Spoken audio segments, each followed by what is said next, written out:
Nous sommes là, mes chers amis, en présence de Dieu pour contempler et aimer. Je vous salue avec amour et richesse. Bénédiction soit. Aujourd'hui, 18e jour, nous sommes là pour poursuivre notre concentration sur la connaissance de l'argent. C'est 18. La nature nous donne un texte merveilleux. Un merveilleux texte. Très riche, mais un texte très court. On dirait même plus court que tous. Allons-y.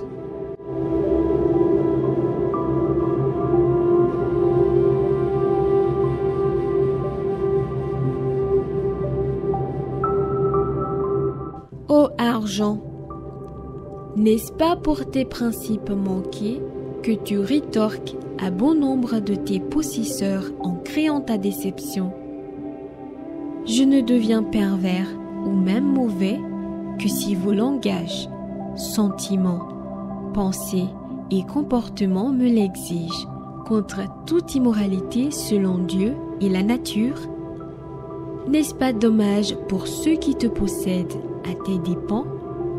Par contre, à leurs dépens des naïfs, niais, aveuglés par les grands phares de l'ignorance recommandée, appliquée, te refusent radicalement, te rejettent systématiquement dans la fausse conviction d'une adoration véritable. Quelle aliénation humaine! Ceux-là, pires païens chrétiens pour la plupart, confessent continuellement qu'ils sont pauvres, chantent la pauvreté, la louent et dansent pour elle, sans savoir qu'ils s'autodétruisent en Dieu et par le saint livre. Étant niais, ils ignorent que, autant ils sèment avec grand plaisir ta fuite dans leur vie, ils récolteront en abondance cette fuite, cette fois-ci avec grave déplaisir. De grâce, par Dieu, prends pitié d'eux s'ils reviennent à Dieu en s'éveillant et en connaissant.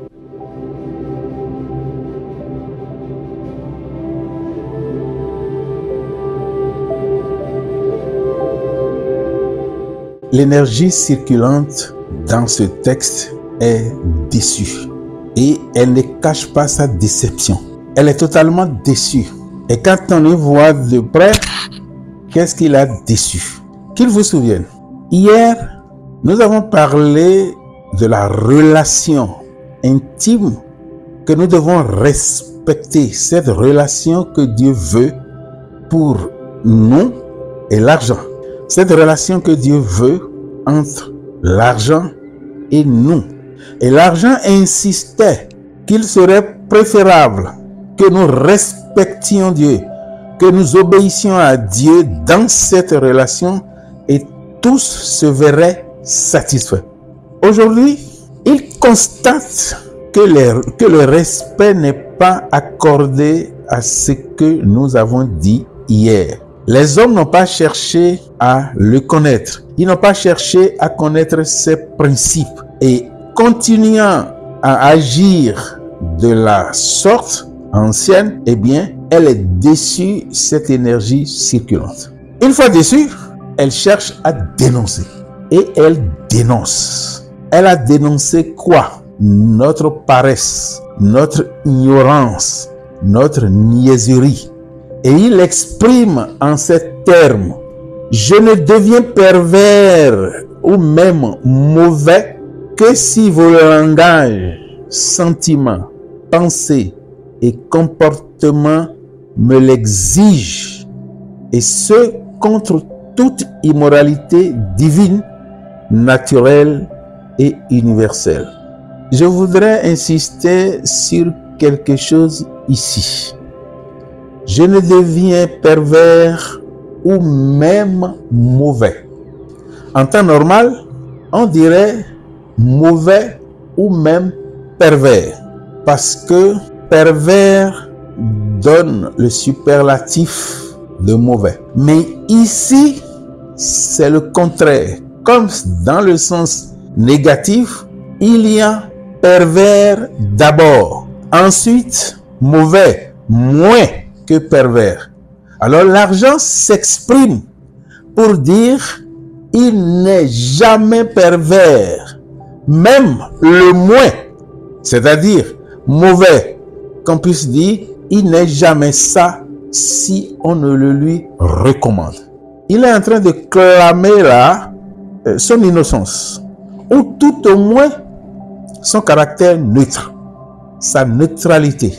Parce que lui, il nous dit là, indirectement ou directement, que le principe que Dieu lui a donné, il le respecte. Que la relation dans laquelle Dieu veut qu'il vive avec les hommes, lui, il le respecte. Mais attention, les hommes ne sont pas en train de respecter la relation demandée par Dieu. Ils ne sont pas en train de respecter les principes. Ils n'ont même pas cherché à connaître ces principes. Mes chers amis, comment nous allons faire pour pénétrer les réalités que nous sommes en train de connaître? Il ne s'agit pas d'entendre, il ne s'agit pas d'écouter, il ne s'agit pas de suivre. Comment nous allons faire pour l'intérioriser? Parce que si nous n'intériorisons pas ces réalités, si nous ne faisons pas miennes, si nous ne faisons pas nôtres ces réalités, ce n'est pas évident que nous atteignions nos objectifs. Parce que le caractère automatique de la chose se fera avec l'inconscient.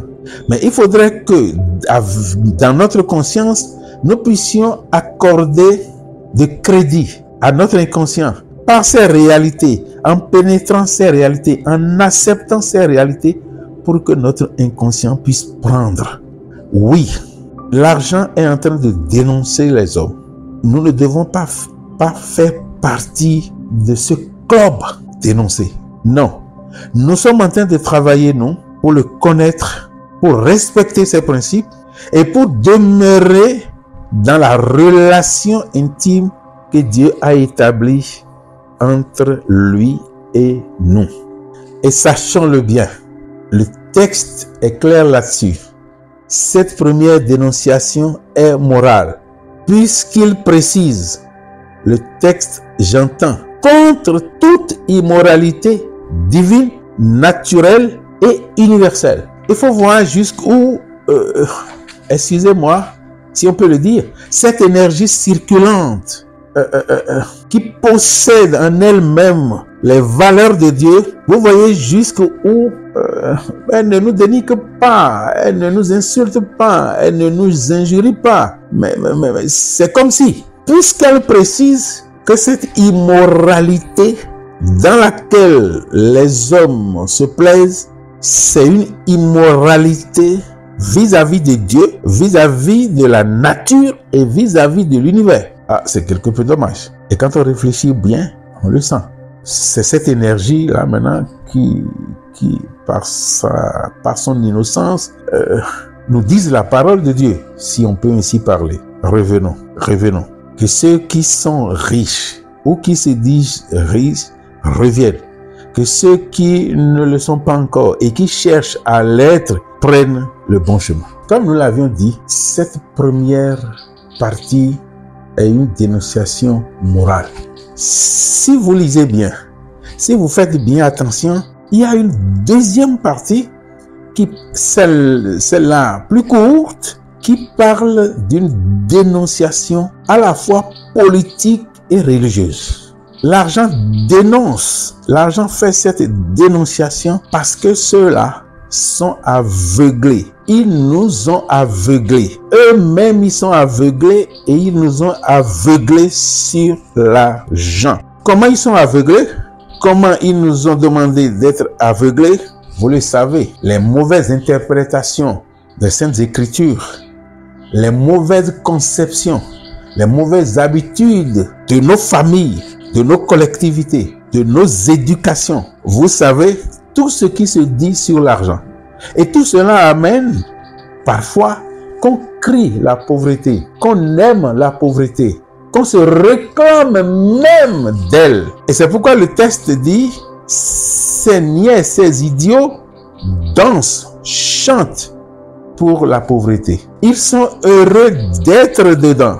Évidemment, quel chrétien qui était bon, dans le temps, quels chrétiens n'ont pas dansé pour la pauvreté, n'ont pas chanté? Ils ne sont pas nombreux. Ils sont des pires païens. Nous étions des pires païens. Nous étions des pires païens alors qu'on se dit chrétiens. Alors, il faut qu'on quitte le lot de cette dénonciation. Il faut qu'on quitte le lot de cette dénonciation. Voilà des choses à connaître. Si nous connaissons ça, on prend conscience que, attention, c'est ce qui nous a avilis jusque-là. Politique et religion. Alors, comment faire désormais pour se tirer d'affaire? Voilà. Ce type de dénonciation que l'argent est en train de nous faire viennent à notre secours pour nous faire réfléchir. En même temps que nous nous concentrons sur la connaissance de l'argent, nous nous libérons pour être ouverts à l'acquisition de cet argent. Telle, mes chers amis, se présente la présentation de ce jour. Comme nous vous l'avons toujours demandé, vous avez votre liberté entière d'inviter les gens à suivre avec vous parce que vous savez bien qu'on n'est jamais heureux tout seul. Mais là, c'est à vous de décider parce que vous êtes déjà mature. Vous êtes grandement mature. Je vous laisse la liberté. Invitez les gens pour qu'ils soient de notre parti. L'argent, ceci dit, toi, tu le sais. À demain.